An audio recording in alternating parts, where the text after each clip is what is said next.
Hello friends, എല്ലാവർക്കും എൻ്റെ പുതിയൊരു വീഡിയോയിലേക്ക് സ്വാഗതം. ഇന്ന് ഞാൻ തയ്യാറാക്കാൻ പോകുന്നത് മൂവാണ്ടമാങ്ങ കൊണ്ടുള്ളൊരു ചുട്ടരച്ച ചമ്മന്തിയാണ്. അതിനുവേണ്ടി ഞാൻ എടുത്തിരിക്കുന്നത് ഒരു 2 കൈപ്പിടി തേങ്ങ എടുത്തിട്ടുണ്ട്, പിന്നെ 5-6 വറ്റൽമുളക്, പിന്നെ മൂവാണ്ടമാങ്ങ ആണ് ഒരു 3-4 പീസിന് എടുത്തിട്ടുണ്ട്, പിന്നെ 3-4 ചുവന്നുള്ളി എടുത്തിട്ടുണ്ട്, പിന്നെ ചെറിയൊരു കഷ്ണം ഇഞ്ചി എടുത്തിട്ടുണ്ട്. അപ്പം മുളക് ചുട്ടെടുക്കാൻ വേണ്ടി ഞാൻ ഒരു പപ്പടം കുത്തിയിലേക്ക് ഇതെല്ലാം ഞാൻ കയറ്റിയെടുക്കുകയാണ്. ഗ്യാസ് അടുപ്പിലാണ് ഞാൻ ചുട്ടെടുക്കുന്നത്. വിറകടുപ്പ് കത്തിക്കുന്നവരുണ്ടെങ്കിൽ അതിനകത്തും ഇട്ട് ചുട്ടെടുക്കാം. അപ്പം ഞാൻ അടുപ്പ് കത്തിക്കുന്നില്ല, അതുകൊണ്ട് ഞാൻ ഗ്യാസിനകത്താണ് ഇത് ചുട്ടെടുക്കാൻ പോകുന്നത്. ഇനി ഗ്യാസിൻ്റെ ഫ്ലെയിം ഓണാക്കിയ ശേഷം അത് ശരിക്കും നന്നായിട്ട് ലോ ഫ്ലെയിമിലാക്കി വെക്കുക. എന്നിട്ട് തിരിച്ച് മറിച്ചും എടുത്ത് ഒന്ന് ചുട്ടെടുക്കാം.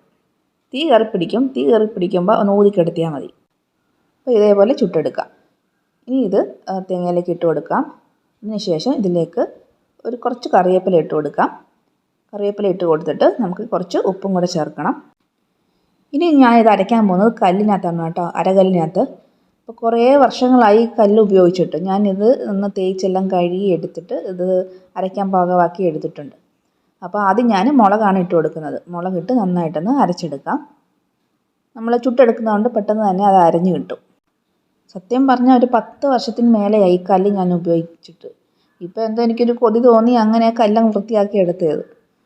പക്ഷേ ഇത് അരച്ച് നല്ല ടേസ്റ്റ് ആട്ടോ, ഈ കല്ലിനകത്ത് അരച്ച് നമ്മൾ കഴിക്കുന്നത്. മറ്റേ മിക്സിയിൽ അരയ്ക്കുന്നതിനേക്കും ഡബിൾ ടേസ്റ്റ് കൂടുതലാണ് നമ്മൾ ഈ കല്ലിനകത്ത് വെച്ച് അരയ്ക്കുന്നത്. അപ്പോൾ ഇത്തിരി വെള്ളം കൂടെ ചേർത്തിട്ട് ഞാൻ അരച്ചെടുക്കുകയാണ്. മുളക് നന്നായിട്ട് അരച്ച് എടുത്തു. ഇനി അതിലേക്ക് ഞാൻ ഉള്ളി ഇട്ട് കൊടുക്കുകയാണ്. ഉള്ളി ആദ്യം നമുക്കൊന്ന് ചതയ്ക്കണം. ചതയ്ക്കുമ്പോഴുണ്ടല്ലോ എല്ലാം തെന്നി പോവുക, ചതയ്ക്കാൻ പറ്റുന്നില്ല. അപ്പോൾ ഞാൻ ഇതെടുത്തു, നമ്മൾ തേങ്ങ കുറച്ചങ്ങ് ഇട്ട് കൊടുത്തു. തേങ്ങ ഇട്ട് കൊടുത്തപ്പം പിന്നെ അത് തെന്നി പോകത്തില്ല, നന്നായിട്ട് നമുക്ക് ചതച്ചെടുക്കാം. എന്നിട്ട് ആ ഉള്ളിയെല്ലാം നന്നായിട്ടൊന്ന് ചതച്ചിട്ട് പിന്നെ നമുക്കൊന്ന് അരച്ചെടുക്കാം.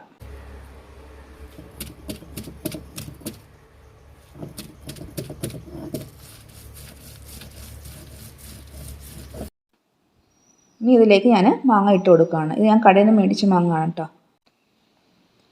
മാങ്ങ ഇട്ട് കൊടുത്ത് ചതച്ചപ്പോഴും ഇതേപോലെ ഉള്ളിയുടെ അവസ്ഥ തന്നെ തെന്നി പോവുക. അപ്പോൾ എന്താ ചെയ്ത് തേങ്ങ ഇട്ട് കൊടുക്കും. തേങ്ങ ഇട്ട് കൊടുക്കുമ്പം ഈ മാങ്ങ എല്ലാം അവിടെ കിടന്നു. അപ്പം നമുക്ക് ചതച്ചെടുക്കാനും അരച്ചെടുക്കാനും എളുപ്പമാണ്. ആ തേങ്ങ കൂടി ഇട്ട് കൊടുത്തിട്ട് നന്നായിട്ട് നമുക്ക് ചതച്ചിട്ട് പിന്നെ ഈസി ആയിട്ട് അരച്ചെടുക്കാം. ഇത് കടയിൽ നിന്ന് മേടിച്ച മൂവാണ്ടമാങ്ങ കേട്ടോ. കിലോയ്ക്ക് 120 രൂപ. മാങ്ങക്ക് വില കുറഞ്ഞിട്ടില്ല, മാങ്ങയുടെ സീസണാണ്. അപ്പം നമുക്ക് മാവുണ്ട്, മൂവാണ്ടമാവുണ്ട്. ഞങ്ങൾക്ക് 3 തരം മാവുണ്ട്. പക്ഷേ എല്ലാം പൂത്തിട്ടേ ഉള്ളൂ, കായ്ച്ചിട്ടില്ല. കഴിഞ്ഞ വർഷമാണെങ്കിൽ ഇല കാണാതെ നിന്ന് പൂത്ത മാവാണ്. ഇത്തവണയാണെങ്കിൽ ഒരു ഭാഗം മാത്രമേ പൂത്തിട്ടുള്ളൂ. എന്താണെന്നറിയത്തില്ല. മഴ പെയ്യാതിരുന്നാൽ കൊള്ളാം, അല്ലെങ്കിൽ മൊത്തം കരിഞ്ഞു പോകും. അപ്പം ഞാനിവിടെ മാങ്ങയെല്ലാം നന്നായിട്ട് അരച്ചെടുത്തിട്ടുണ്ട്. ഇനി നമുക്ക് തേങ്ങ അരയ്ക്കണം. തേങ്ങയും കൂടി ഇട്ട് കൊടുത്ത് അത് ഒന്നിച്ച് നന്നായിട്ട് ഒന്ന് അരച്ചെടുക്കാം. അപ്പോൾ കല്ല് ഉള്ളവരുണ്ടെങ്കിൽ ഇടയ്ക്കൊക്കെ ഒന്ന് അരയ്ക്കുന്നത് നല്ലതാണ് കേട്ടോ. കൈക്ക് നല്ലൊരു എക്സസൈസ് കിട്ടും. രാവിലെ ജോലിക്ക് പോകുന്നവർക്കാണെങ്കിൽ പിന്നെ കല്ലിലൊന്നും അരപ്പ് നടക്കത്തില്ല. ഫ്രീ ടൈം വീട്ടിലുള്ള സമയത്ത് ഇതേപോലെ ഇടയ്ക്കൊക്കെ ഒന്ന് അരച്ച് കഴിക്കുന്നത് നല്ലതാണ്. നല്ല ടേസ്റ്റാണ് കേട്ടോ. ടേസ്റ്റുമാണ്, ആരോഗ്യത്തിന് നല്ലതാണ് കേട്ടോ. ചമ്മന്തിക്ക് ആയതുകൊണ്ട് തേങ്ങ നന്നായിട്ട് അരയേണ്ട കാര്യമൊന്നുമില്ലല്ലോ. ഒന്ന് ചെറുതായിട്ട് ഒന്ന് നല്ല രീതിയിലൊന്ന് അരച്ചെടുത്താൽ മതി. അല്ലാതെ നല്ല ഫൈൻ പേസ്റ്റ് ആക്കിയൊന്നും അരയ്ക്കേണ്ട കാര്യമൊന്നുമില്ല. അതേപോലെ വെള്ളം ചേർത്ത് അരയ്ക്കേണ്ട ആവശ്യമില്ല. ഞാൻ ആദ്യം മുളകൊന്ന് അരയ്ക്കാൻ വേണ്ടി ഒരിത്തിരി വെള്ളം ഒഴിച്ച് ഒന്ന് അരച്ചു. അതല്ലാതെ തേങ്ങയ്ക്കകത്ത് വെള്ളം ചേർക്കുന്നേ ഇല്ല.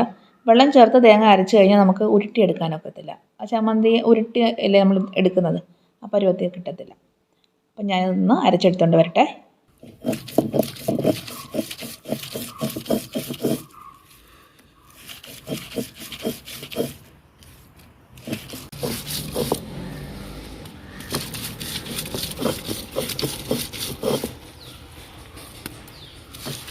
അപ്പോൾ ഞാൻ ചമ്മന്തി പാകത്തിന് അരച്ചെടുത്തിട്ടുണ്ട്. ഇനി നമുക്കിത് ഉരുട്ടിയെടുക്കാം.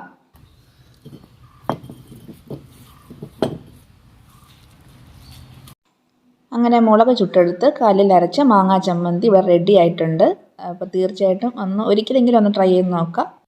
അപ്പോൾ വീഡിയോ ഇഷ്ടപ്പെട്ടാൽ എല്ലാവരും ലൈക്കും ഷെയറും കമൻറ്റും സബ്സ്ക്രൈബും ചെയ്യാൻ മറന്നുപോലെ. അപ്പോൾ താങ്ക് യു.